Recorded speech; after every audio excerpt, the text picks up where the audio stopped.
La question de la souffrance, vraiment soyez les bienvenus ce soir, d'autant que, vous le savez, en vous préparant à rentrer dans le monde de la santé, euh, la souffrance, ça va être votre quotidien. Ça l'est déjà dans les stages que vous faites, dans les découvertes que vous faites de différents services. Et s'il y a bien une réalité qui est insupportable pour l'humanité, c'est la souffrance. C'est le sujet permanent, majeur, qui oppose les gens entre eux, qui font que des gens sont incroyants, qui tous les jours, moi j'ai des gens qui viennent me voir en me disant mais comment est-ce que il peut y avoir un Dieu s'il y a de la souffrance et pourquoi est-ce qu'il n'a pas arrêté la souffrance et pourquoi est-ce que les choses ne vont pas mieux si Dieu existait vraiment. Et puis pour ceux qui sont dans une question sur le christianisme, ils disent mais pourquoi est-ce que Dieu a accepté que son fils meure sur la croix? Qu'est-ce que c'est ce rapport avec un Dieu qui voit son propre fils mourir et qui l'entend dire mon Dieu, pourquoi m'as-tu abandonné? Et puis qui ne fait rien. Et puis les gens qui se moquent de lui. Bref, la question de la souffrance, c'est vraiment la question majeure de tous les temps. Euh, et d'autant que euh, elle nous interroge.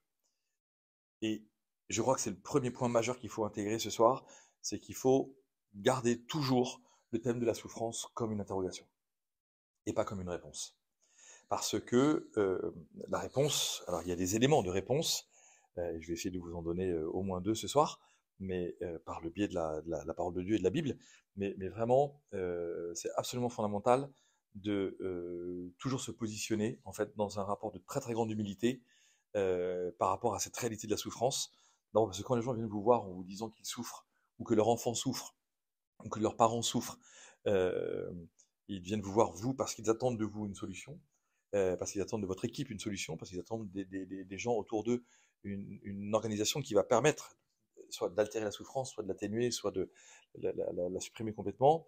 Mais véritablement, euh, notre positionnement comme homme et dans la dynamique éthique, c'est pas de dire j'ai une solution, c'est de dire j'entends votre souffrance, j'entends votre souffrance. Et c'est la première chose que les gens veulent. Bien sûr, ils attendent qu'il y ait un diagnostic qui soit posé et qu'on puisse dire est-ce que mon enfant va guérir, est-ce que je vais guérir de mon cancer, est-ce que je vais guérir de cette maladie. Mais en premier lieu, leur attente, c'est que notre réponse soit une réponse humble en disant j'ai entendu votre souffrance. Et parmi les éléments de réponse que nous trouvons dans la Bible, il y a un personnage qui s'appelle Job, et qui est donc un personnage de l'Ancien Testament, que vous connaissez peut-être un peu. Job a tout, il a femme, enfant, propriété, amis, une réussite professionnelle, etc. Et donc vraiment tout va bien pour lui. Et puis il y a cette histoire imagée de Dieu et du diable qui se promènent, et puis le diable voit Job qui a tout, et ça l'énerve, hein, puisque le propre du diable c'est d'être jaloux, la nature du diable c'est la jalousie, et, et donc le diable dit à Dieu ah dis donc, t'as vu ton Job là, tu l'as tellement béni, il a tout, le mec il a aucun problème dans sa vie, et si demain il avait plus rien? Et, euh, et le pari est fait en fait, où Dieu dit bah vas-y je te le laisse, vas-y je te laisse, tu en fais ce que tu veux, simplement il faut pas qu'il meure. Et donc il y a cette espèce de scène théâtrale dans le livre qui se déploie et qui euh, euh, montre les amis de Job. Donc, alors, du coup, Job, du jour au lendemain, perd tout. Sa femme meurt, ses enfants meurent, les cheptels meurent, il y a des razzias, il y a des gens qui viennent tout piquer, etc. Et donc, lui, il se retrouve, il est perclus de souffrance, il a des espèces de cloques de verrues immondes qui fait qu'il est répugnant pour les gens, alors qu'avant, c'était un good looking et que tout allait bien pour lui, machin. Il est absolument épouvantable. Et donc, il est contre un arbre et il est en train de végéter. Et là, il a trois amis. Euh, qui sont les trois derniers en fait, hein, qui viennent le voir et qui lui disent bon, bah, peut-être qu'en fait maintenant tu vas enfin trouver la bonne formule pour répudier ce Dieu dans lequel tu crois. Et on a tous cet exemple, les uns après les autres viennent en disant mais tu vois, enfin il y a plein de choses que tu peux dire contre Dieu. Et la réponse de Job à ce moment-là est très impressionnante puisqu'il dit je sais que mon Rédempteur est vivant. Je sais que mon Rédempteur est vivant. Et ça, au moment même où dans la Bible, ce sont les écrits sapientiaux, ce sont les écrits de sagesse, au moment même, vous avez un autre écrit qui est le livre de la sagesse, où Dieu dit à Salomon, au moment où il va devenir roi, tu vas devenir roi, je peux tout te donner, qu'est-ce que tu demandes? Et Salomon demande la sagesse, alors que son père, le roi David, avait demandé la richesse. Bon, et on sait là où ça l'a mené. Et donc, ça veut dire que au moment même où Salomon demande la sagesse, en fait, Job offre un espèce de tournant biblique dans toute la compréhension, une espèce de... Sa réponse est une folie, puisque, en fait, sa sagesse à lui est une folie, et sa sagesse, c'est pas de ne rien demander à Dieu. Sa sagesse, c'est de ne rien demander à Dieu. Et donc, il refuse de trouver une explication entre la souffrance et la rationalité de sa vie. C'est-à-dire qu'il refuse, et ça c'est extrêmement important pour nous, il refuse de dire il y a une cause première à ma souffrance. J'ai fait un péché, ma mère a péché, mon père a péché, voilà, il refuse. Et ça c'est absolument essentiel dans la dynamique judéo-chrétienne pour les juifs et les chrétiens. Ça va bien sûr se déployer avec le Christ, mais c'est absolument essentiel de dire que ma réponse, c'est que je distingue la souffrance de la rationalité. Parce que sinon, je vais donner à la souffrance une raison d'être. Or, la souffrance n'a pas de raison d'être. Je sais que mon Rédempteur est vivant. Ça, c'est la proclamation de la foi de Job. Non, il n'y a pas de raison à la souffrance. Et donc, Dieu ne veut pas qu'il y ait une raison à la souffrance. Ça, c'est absolument fondamental. C'est-à-dire que on voit bien que, en fait, nous sommes invités par Job et grâce à Job à sortir de la logique qui cherche toujours à satisfaire notre esprit. Et dans la médecine, vous allez le voir tout le temps, et vous en serez témoin tout le temps, de ces situations où c'est pas l'enfant qui va guérir, mais c'est les parents qui vont se réconcilier, où c'est pas le papa qui ira mieux, mais ce sont ses enfants qui vont arriver à se parler autour du lit. Enfin, il y a tellement de choses. Et si on arrive en UFR Santé à sortir de la logique qui cherche à satisfaire notre esprit, on entre dans la logique qu'on appelle la théologie, c'est-à-dire la logique de Dieu qui nous dépasse, qui est une véritable folie. Et donc, parce que le monde entier, en permanence, dans toutes les situations, cherche une raison, cherche un coupable, et ça, c'est la tentation de l'esprit que Job décide de ne pas avoir. Donc, quand on est inquiété, quand on est interrogé sur la souffrance, faisons appel à la sagesse de la folie, c'est-à-dire à comprendre qu'il n'y a pas de rationalité à la souffrance. Et que si nous sommes capables de dire à des parents qui voient leur enfant souffrir, il n'y a pas de rationalité, c'est qu'on va pouvoir se mettre sur un autre plan, qui sera le plan médical, qui sera le plan éthique, le plan d'accompagnement, etc. On va en parler tout à l'heure, mais ça c'est absolument fondamental. Et d'ailleurs, c'est étonnant parce que c'est dans le livre de la sagesse qu'on trouve la phrase « C'est par la jalousie du diable que la mort est entrée dans le monde ».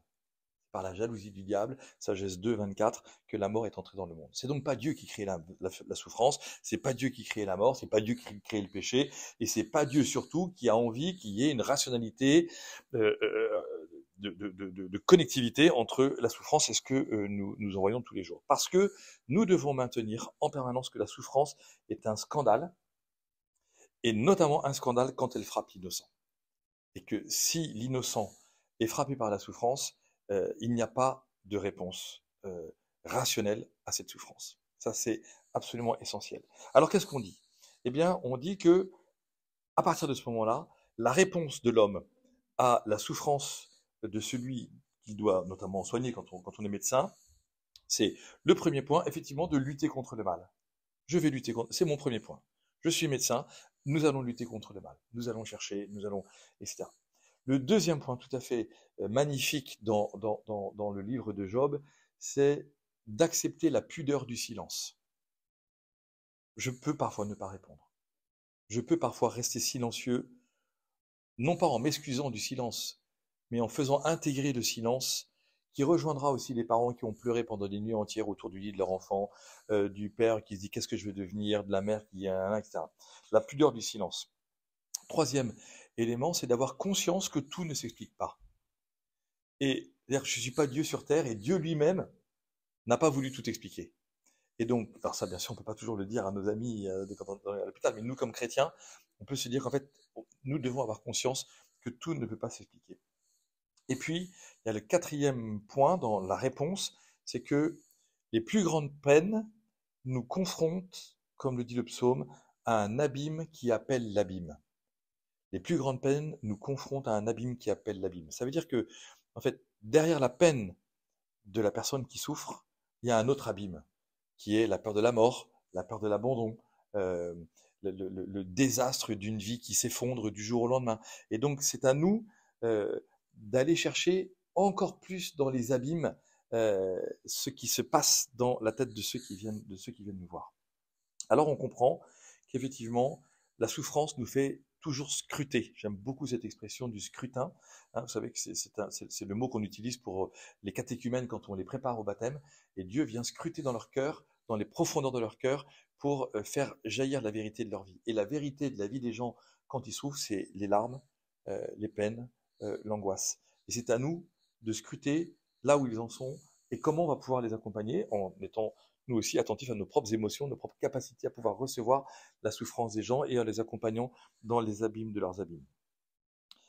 Job dit en Job 2, verset 10, « Si nous accueillons le bonheur comme venant de Dieu, comment ne pas accueillir même le malheur ?» Mais il ne dit pas comme venant de Dieu. Vous avez vu? Si nous accueillons le bonheur comme venant de Dieu, comment ne pas accueillir même le malheur? Mais il n'accuse pas Dieu d'être à l'origine du malheur. Et donc, si on avance vers le Christ, on comprend que c'est là la porte étroite.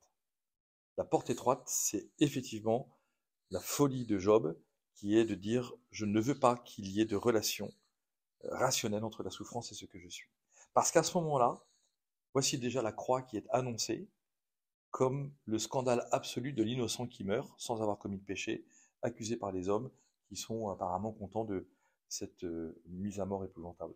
Et donc, quelle est notre foi au moment où la souffrance arrive, au moment où c'est notre souffrance ou la souffrance de ceux que nous accompagnons? Est-ce que c'est une foi qui va finalement maudire, comme les amis de Job lui ont dit, mais vas-y, maudis Dieu, ça sera beaucoup plus simple pour toi, au moins tu seras comme nous. En fait, au moins tu seras comme nous. Et c'est là qu'on voit que la sagesse judéo-chrétienne est parfois inaccessible à un grand nombre de nos contemporains. Et c'est pas grave. Et à partir du moment où on le sait, eh bien, nous savons, nous, que nous ne voulons pas maudire Dieu quand la souffrance arrive. Ou bien est-ce que notre foi, c'est celle qui garde l'espérance et la certitude que Dieu ne nous abandonne pas? Donc ce combat, je l'ai déjà dit, mais je le répète, dit aussi le refus de la souffrance et de la mort. Notre lutte de tous les jours contre le mal, c'est pour dire que nous refusons la souffrance et la mort. Parce que finalement, à l'intérieur de ce refus de la souffrance et de la mort, ça nous fait vivre. Ça nous fait vivre. Nous allons chercher. Nous allons mettre en place notre intelligence. Nous allons développer des processus, des protocoles, des accompagnements de personnes. Et c'est absolument extraordinaire. C'est aussi bien dans l'hôpital qu'à l'extérieur de l'hôpital. C'est juste complètement dingue quand on est un tout petit peu à l'écoute de ce qui se passe autour de nous, le nombre de gens qui font les courses pour le grand-père qui ne peut plus sortir, le nombre. Enfin voilà, il y a des processus de vie et de survie et de foi en la vie absolument énormes qui se passent autour de nous dans la société et qui sont véritablement extraordinaires. Et donc finalement, je comprends que puisque cette souffrance me fait vivre, la foi en Dieu passe par l'épreuve. Et que la tempête va me faire écouter Dieu. Que la souffrance et la mort, finalement, inaugurent la vision de Dieu. Ça, c'est pour nous tout à fait extraordinaire. Le centurion romain qui voit Jésus mourir dit « c'était vraiment lui le Fils de Dieu ».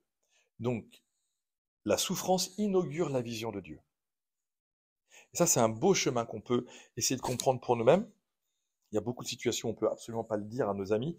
En tout cas, pour nous, combien de fois j'ai des médecins, Sœur Jean-Thérèse, etc., qui nous disent j'ai été visité par Dieu quand je suis allé visiter cette personne. J'ai vu le Christ dans ce malade. Et bien ça, c'est la vision divine. La vision de Dieu passe par la souffrance. Elle inaugure, la souffrance et la mort inaugurent la vision de Dieu. Parce que s'il y a bien quelque chose qui est réel, c'est la souffrance. Il n'y a jamais rien d'artificiel dans la souffrance. Et même la personne qui a sa pompe à morphine à 10, c'est pas pour que la souffrance devienne artificielle. Parce que quand elle appuie sur 10, c'est qu'elle veut elle a une souffrance tellement grande qu'elle a besoin d'être accompagnée. Et donc je comprends que tout le reste peut être artificiel, et que face à la souffrance, rien, tout est vrai. À tel point qu'on a même des saints, des religieux, etc., qui ont développé une vie mystique à partir de la souffrance. Je pense que vous, comme médecin, comme UFR Santé, etc., vous devez apprendre à avoir une relation à Dieu mystique qui passe par la souffrance. Parce que sinon, votre mission deviendra une mission, ou risquera de devenir une mission orgueilleuse, de dire « je vais sauver les gens ». C'est Dieu qui sauve. c'est Dieu qui sauve. Et donc la mystique de la souffrance vous fait comprendre qu'il y a là une fine pointe de notre volonté qui dit, face à cette souffrance insupportable, quelle est ma vision de Dieu? Je suis dans le feu de l'épreuve. Je termine en disant qu'effectivement, nous comprenons que la souffrance provoque en nous, croyants, un acte de foi au cœur de l'absence de Dieu. Vraiment. Mon Dieu, pourquoi m'as-tu abandonné? Et le Christ dit encore, mon Dieu. Et vous avez le psaume 138, ça aussi, ça fait partie des choses que vous devez apprendre progressivement pour savoir comment vous allez vous faire accompagner avec la parole de Dieu. Je descends chez les morts, te voici. Extraordinaire. Je descends chez les morts, te voici. C'est-à-dire que votre vie de médecin va être une vie qui va descendre dans la mort. Et ça sera à vous, un nombre incalculable de fois, d'annoncer à quelqu'un que sa maman est morte, que l'enfant est mort, que voilà. Et donc, je descends chez les morts, te voici. Comment est-ce que vous allez préparer votre cœur de chrétien? Effectivement, annoncer ces événements dramatiques qui vont faire exploser les gens dans une souffrance peut-être encore plus grande que la maladie de leur père, de leur mère ou de leur enfant, mais où vous saurez que je descends chez les morts, te voici. Voici l'annonce de Dieu, donc qui descend dans les abîmes de ma vie, comme le Christ qui meurt pour moi sur la croix. Et dans les ténèbres, Job voit Dieu. D'ailleurs, c'est ce qu'il dit en Job 19. Il se lèvera sur la poussière. Quand il parle de Dieu, c'est extraordinaire. Il se lèvera sur la poussière. Et donc, notre mission face à la souffrance, c'est de faire passer de la vallée des larmes à la cité de la joie. Merci de votre attention.